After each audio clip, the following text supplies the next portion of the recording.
Good evening from New York. I'm Chris Hayes. Tonight on All In the wake of the Zimmerman verdict, the movement against stand your ground laws is gaining momentum, which means, of course, the right wing and the NRA are doubling down on it. Reverend Al Sharpton will be my guest coming up. Also, the resurrection of the Voting Rights Act. The Supreme Court may have left it for dead, but that has spawned a real effort in Congress to save it. Senator Amy Klobuchar will be here to give us the latest. Plus, Senator Mike Enzi of Wyoming thought he was friends with the Cheney family, but then again, so did that guy who got shot in the face. Liz Cheney for Senate. This is going to be good. But we begin tonight, 4 days since a jury declared George Zimmerman not guilty, with an American right wing working overtime to create a counter narrative about black racism, white victimhood, and persecution. You see, in the bizarro world of conservative commentary, a dead black teenager and a shooter who's been found not guilty is a parable for, quote, reverse racism towards white people, and yet another example to justify fear of the black other. Leading the charge is the right-wing group perhaps most invested in making sure there are millions of people like George Zimmerman walking around fearful and armed. The National Rifle Association. Fresh off their victory of a concealed carry law in the latest holdout state, in Illinois, the NRA is attacking Attorney General Eric Holder for these comments he made yesterday at the NAACP convention. It is our collective obligation. We must stand our ground to ensure that our laws reduce violence and take a hard look at laws that contribute to more violence than they prevent. Today, the NRA fired back, saying, quote, the Attorney General fails to understand that self-defense is not a concept, it's a fundamental human right. To send a message that legitimate self-defense is to blame is unconscionable and demonstrates once again that this administration will exploit tragedies to push their political agenda. Joining me now to discuss the growing movement against Stand Your Ground is my colleague, Reverend Al Sharpton, host of MSNBC's Politics Nation, founder and president of the National Action Network. He delivered a speech on the law at the NAACP conference in Orlando today.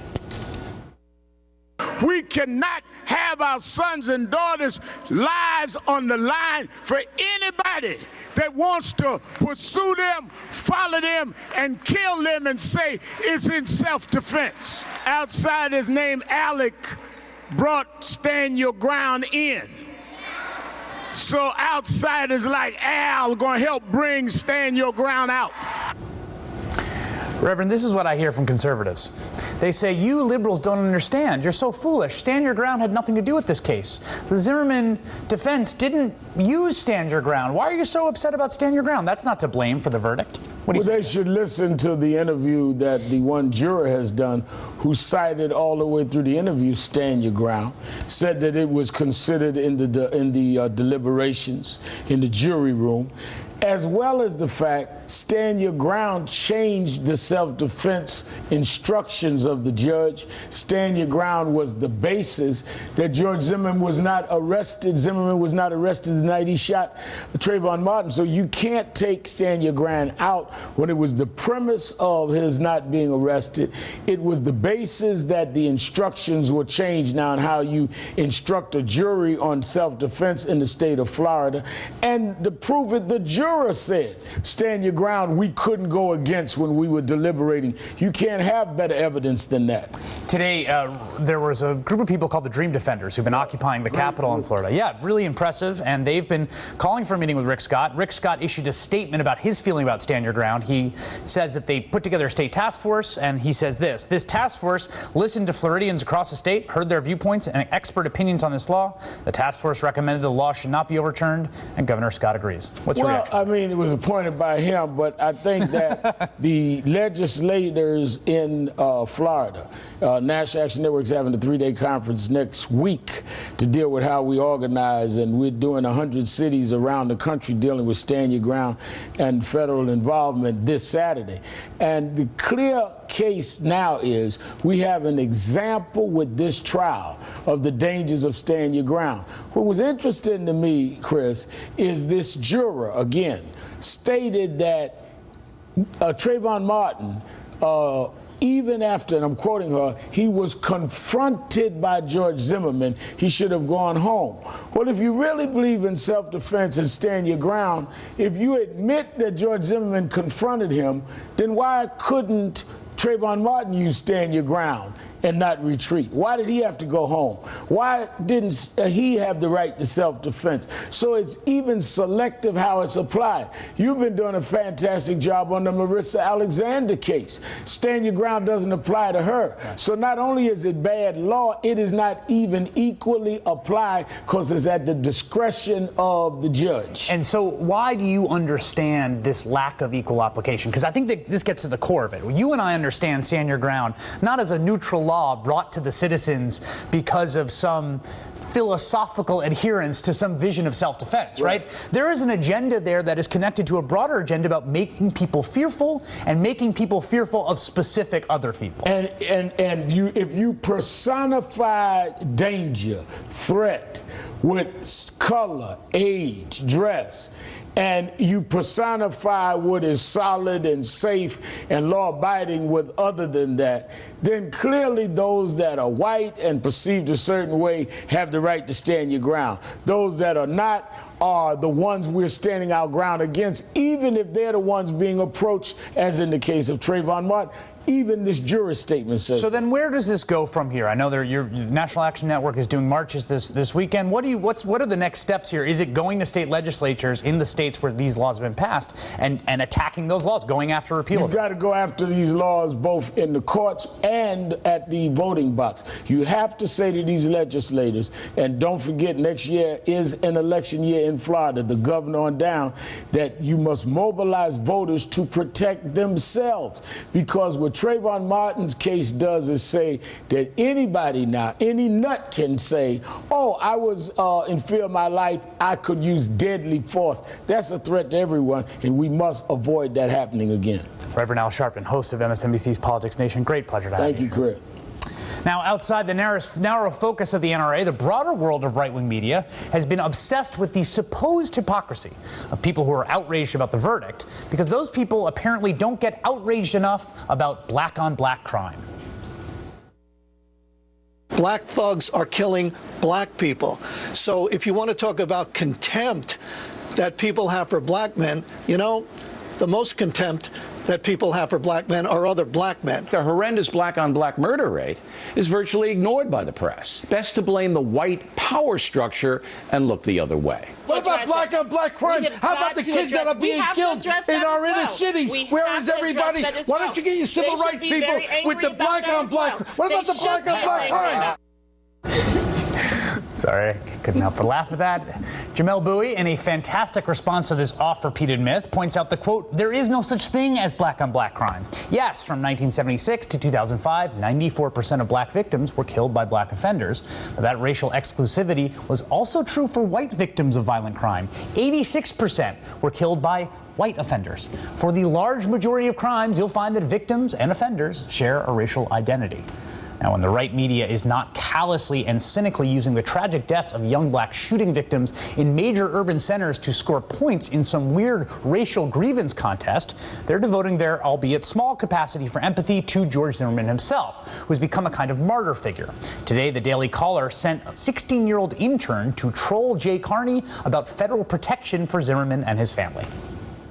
Because of the death threats being received by George Zimmerman and his parents, is the president going to take any action for their security, or are they on their own? The president has called for, echoing the statements of Trayvon Martin's family, for calm reflection in the wake of the verdict. So they're on their own? You can editorialize all you want, and I have no doubt that you will, but that is a ridiculous statement. Joining me now is MSNBC contributor Joy Reid, who's also managing editor of thegrio.com, and Eric Boehlert, a senior fellow at Media Matters for America.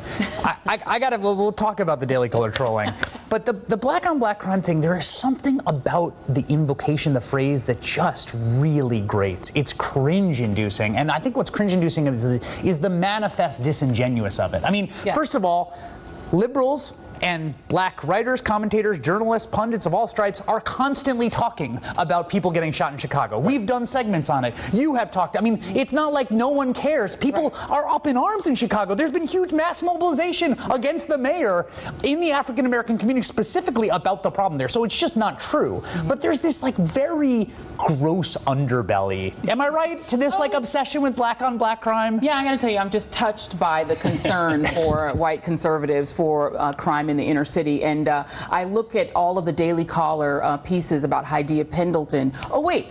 Those didn't exist because they don't care about Hydea Pendleton. They don't really care about inner city crime. And the examples of that are two. One, when Illinois tries to pass laws that reduce the number of handguns proliferating on the streets of a city like that, they challenge them and says you can't have those laws. And number two, if you care so much about gang shootings and inner city crime, well then you shouldn't like Stand Your Ground. Because the other dirty little secret of the Stand Your Ground laws is that they are quite successfully used by gang members who get into gang shootouts with other gang members and then say, well, you know, I wasn't fair for my life. That other guy isn't a gang. Right. And that actually has happened in Florida. So if you really care so much about us, black folks, then you really want to oppose Stand Your Ground. And then part of it also, Eric, clearly is associating blackness with criminality, which has been the really disgusting dark underbelly of this entire conversation from the beginning and was part of the bizarre and awful character assassination of Trayvon Martin, who still lies in a grave at this very moment. Well, it's not just black association with crime. It's Chicago, Obama, black crime. That is the 5-year story they've been trying to tell. And as Joy pointed out,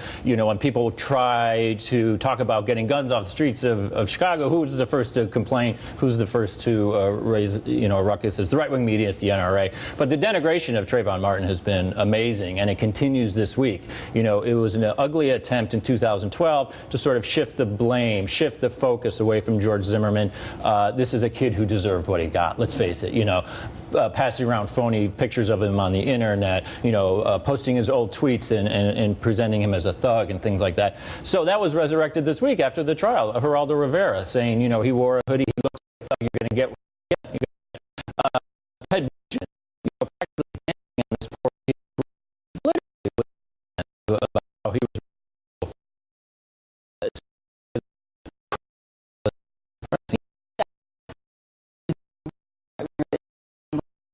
Dog that put down.